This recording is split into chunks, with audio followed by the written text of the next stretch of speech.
আওয়াজ হচ্ছে, আস্তে আস্তে স্লোগান দিলে কথা শুনতে পাবো না তো, আস্তে আস্তে আস্তে। এক মিনিট একটু চুপ করতে হবে, একটু চুপ করতে হবে।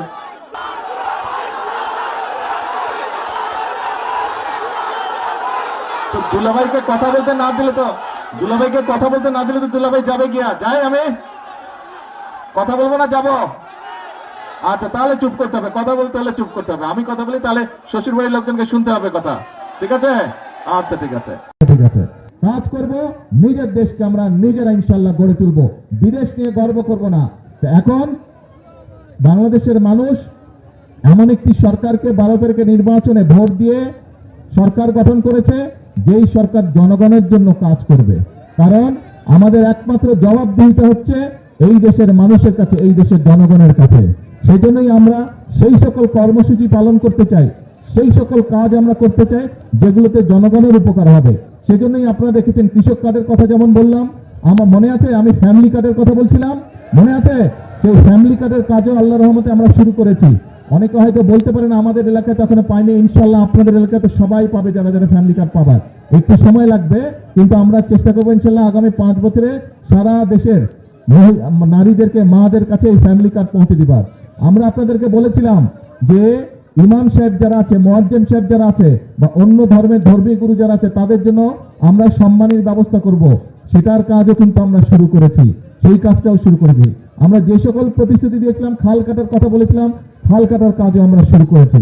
কাজেই এখন আমাদের কাজ হচ্ছে কথা কম কাজ বেশি, এখন কাজ হচ্ছে দেশ গড়ার কাজ করতে হবে।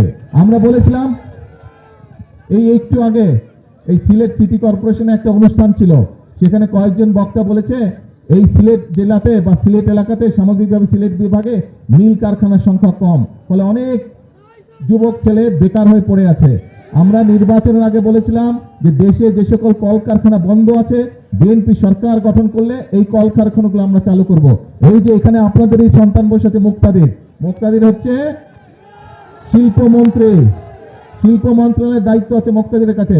নির্বাচনের পরপর প্রায় 5-7 দিনের মধ্যে আমি মুক্তাদিরকে নিয়ে বসেছিলাম যে কোথায় কোথায় বন্ধ কলকারখানা আছে বের করেন, কেন সেই কলকারখানাগুলো বন্ধ আছে তার কারণ বের করেন, এবং সবগুলো আমরা ইনশাআল্লাহ ধীরে ধীরে চালু করব, যাতে করে আমাদের দেশের যারা কর্মসংস্থানের সমস্যা আছে যাদের, তাদের যাতে কর্মসংস্থানে, যারা বেকার আছে তারা যাতে কর্মসংস্থান পায়।